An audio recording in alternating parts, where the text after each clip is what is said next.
So, there are quite a bit of floods. There is an element of insurgency. So, how has been your experience? Can you share some anecdote, of flood management, of any insurgency management during your career, because you have served across the length and breadth of Assam. So that is something which I think will be interesting for the Right.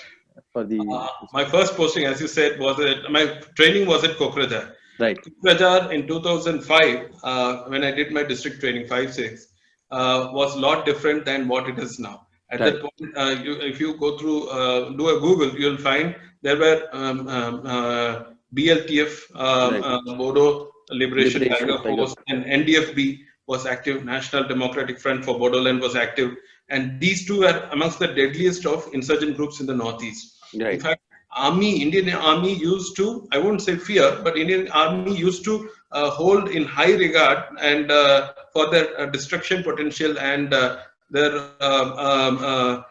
crude Yeah, violence. guerrilla kind of The tactics. Naga insurgents, the Mizo insurgents, and the NDFB. I mean, Right, that level of violence was prevalent during that time. Now NDFB has come overboard, right, and all the factions have come overboard. BLTF were the ruling entity in a tribal council in the Kokrajhar area. right, So that way, there is only one group which is now sticking out, the dominant group, which is Alpha, United right. Liberation Front of Assam. It had also fragmented, but the founder, Mr. Paresh Barua, and the group which is sticking around him, it's a much smaller group than it was in its heyday. Right. I would say it is hardly 1/20th the size of what it was in its heyday. That group also is more located in Myanmar, and it is supported by NSC in Kaplang, which is comprised of Nagas based in Myanmar. But Right. for these two groups, and the rest of the groups have come overboard. And Right. there are small fringe militant groups. They hardly have any damage potential. Any personal anecdote, Meenakshi, of your Yeah, handling a insurgency related thing either in Kolkata or as Tinsukia DC, and then quite also a in few, flood. quite a few. I would love to share. Right. Kokrajhar, when I was in training, I had gone with the army team Right. on their ambush patrols. So Right. to have a feel how they do the ambush patrol, so they know the approach of the insurgents. They do a radio interdiction of the insurgents' discussions, and they have the human intelligence and technical intelligence. So they gather the data, they put NACA, and they call it NACA, which is basically a mocha kind of thing, where Right. they take position, barricade, and wait for someone to pass through. Ambush is something where you do it surreptitiously, you hide, you don't reveal your position, and you expect the insurgent groups to pass through that, 1, 2, or Right. maybe more in number. So Right. this is hit and miss kind of thing, because your intelligence sources could be accurate or it may not be accurate, and Right. so that way I had gone and I had a first-hand experience in Kokrajhar. So it Right. was quite thrilling as a probationer, Probationer. Right. and you are assistant commissioner, and and you don't tell your parents, otherwise they will say, I'm coming there to pick you up from there. Right. Right. That was Right. kind of then during my first posting in Hojai subdivision, where you were also under training in the Nagaon district, Right. when I was staying in the subdivisional headquarters circuit house, certain armed persons, I don't know what their background, they had come and made inquiries. In fact, that was actually, I had done certain works in the PDS, public distribution system. Right. And in the first posting, you are you are a go-getter. Right. It's not that after you become senior, you are no longer a go-getter, but then you go to the office, you go Right. to the secretariat, and then you don't do the field activity. Rather, you are Absolutely. go-getter at the office level. Here, you are go-getter at the field level. Right. So I used to do distribution of kerosene, rice, and salt, and sugar, and atta at the field, in fact. And Hojai subdivision was known as the den of PDS corruption in the whole of Assam. In Right. fact, from Hojai, it was going across Northeast India. So Right. I was there, posted there for about nearly close to 2 years. Right. And I tried to revamp the whole PDS. Right. And a lot of this money from the corruption in the PDS was given as protection money by the mafia, the PDS mafia, to the insurgent groups. So when I started clamping on the PDS system, the mafia was not getting the money, and the insurgents were not getting the money. So they tried to threaten me. That was one thrilling experience. And I had certain shouts outside my circuit house. There was 1 or 2 shots fired in the night, but that was it. And then the district deputy commissioner and the district superintendent of police had taken some strong action. I was told subsequently that a situation will not happen. The people came out. In fact, the next day when it came in the papers, the people of Shankardev Nagar, which is the subdivisional headquarters, they came out in numbers. They said, we are here to protect you. In fact, we have the poor people are the ones who were suffering for so long. And after a long time, we have got an officer who is cleaning the system, providing us the bread and butter thing. So we are with you. And thereafter, there was no issue. And I had similar brushes also in my first posting in Udalguri district. That was my first posting as collector. Here in Assam, we call it as deputy commissioner. I was posted in Udalguri in the aftermath of a communal violence in 2008. 2 rounds of communal violence, August and October. And I was posted in November.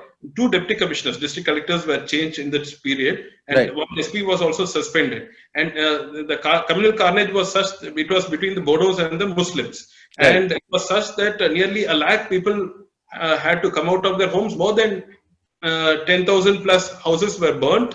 And more than 300 relief camps were set up in the districts of Darang and Udalguri. So when I was posted there, I joined we went in for very tough measures. It was a carrot and stick approach, and my batchmate happened to be the superintendent of police, Mr. Anand Prakash Tiwari. So there was a very good understanding.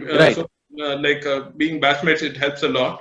And we had similar mindset. So we used to do night patrol. In fact, it was not for insurgency, it was for from the communal angle. You had one community which was good in poison arrows, a tribal community, another community which was good in carrying arms, and third community which was good in, I won't name the community, which was good in numbers. So each of them had their strengths. So passing every night was a blessing and was a challenge, kind of. However you put it. So DC and SP, we used to travel, and people used to say the district administration never sleeps in Udalguri, because I go to bed say if I'm not on the patrol with the SP, I go to bed around 9. I wake up by 2 or 3. And SP goes to bed by 3 or 4, and he wakes up later. So we cover up. In fact, so phones keep coming. So I answer the phones from the Thana, though I'm the district collector. I take the role when my brother SP goes to sleep, and he takes the phone from the magistrates if I'm asleep. So it was that kind of sync, and we had a good understanding with the army and the central paramilitary forces. Wonderful. So we control the situation, and luckily, and thank God, and also the people, and we earned the confidence of the people. In fact, we gave a very transparent, neutral agenda to all the people, the dominant community, which is the Bodos, as well as the Muslims, as well as the Nepali, Assamese, and Adivasis, who are the dominant communities there. And we could earn the trust, and they all supported us wholeheartedly. So this was a tremendous experience over a period of 2 years. And during that time only, NDFB surrendered. A major group, in fact, I should correct myself, came into ceasefire, a major grouping of NDFB. And also Mr. Ranjan Daimari, the dominant founder leader, he was also apprehended in Bangladesh and brought over. So it was a turning point when I was posted as deputy commissioner. Then the whole of insurgency came down drastically. Brilliant. So my second posting in Tinsukia district is known as the heartland of Alpha, Integration Front of Assam. In fact, and also it is a resource-rich district, only the second most resource-rich district after Guwahati in the entire northeast. It is blessed with oil, it is blessed with gas, it is blessed with tea, abundance of tea. In fact, it is the heartland for oil, gas, and coal and tea. And you name it, you have the resources. So wherever you have the resources, insurgents throng there. They try to get their bite and to run their business. So it was quite a heady cocktail in Tinsukia. I was there for nearly 2.5 years. And during that time, I could, I should say, in partnership with my SP, Mr. Pritpal Singh, we Right. could completely stop the coal mafia. Coal mafia Wonderful. was swindling about 5,000 crores worth of coal, and this money, a good share of money was going to Alpha's coffers as well as to the left-wing extremists. In fact, left-wing extremism in Northeast started, in fact, its presence from Tinsukia, and we closed their funding source by stopping this coal mafia, lock, stock and barrel. And during this time, I had received a threat from certain insurgent group. I would not name it. And the then Home Commissioner, he asked me to stay at home, not to go to collector's office, but stay at home for nearly 10 days. And after the threat was neutralized, I was asked to go to office. So Right. things were, because in Tinsukia, 3 SPs were put down, actually.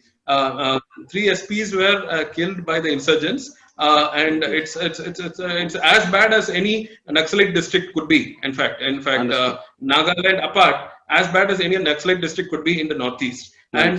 And working in that district was a tremendous challenge. And here again, the understanding between the superintendent of police, the district collector, as well as the understanding between the paramilitary forces and the district collector, and Right. most importantly, Northeast is full of student organizations. Earning the trust, the student organizations are the key civic society organizations who can make or mar your initiative and who can help you to earn the trust of the people like anything. So if you can win their confidence and trust, you don't have a personal agenda. Your agenda is the people's agenda. If you can convince them of that, nothing like that. So it took us some time, but we could convince here again. And Tinsukia had a turnaround. And my last posting as collector was in Sibsagar. There it was, in fact, not the insurgency point. Rather, it is a district bordering Nagaland. And Nagaland is, I would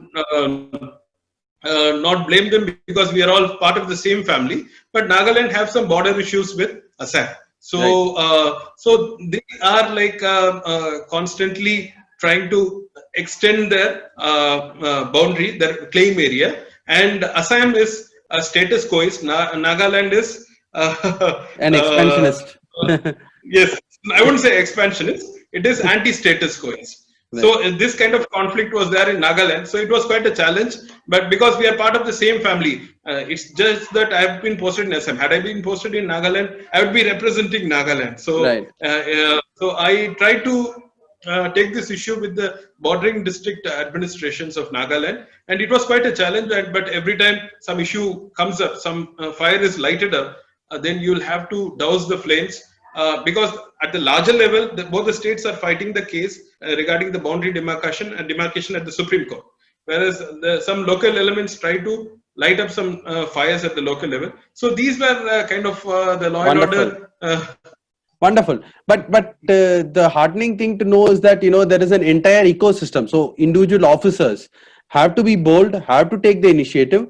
But there is an entire ecosystem. You know, if you're in the IAS, the police and army support you. If you're an IPS officer, the civil administration, the army is there to support you. So being part of any civil services, there is a system which supports you. That's wonderful to hear.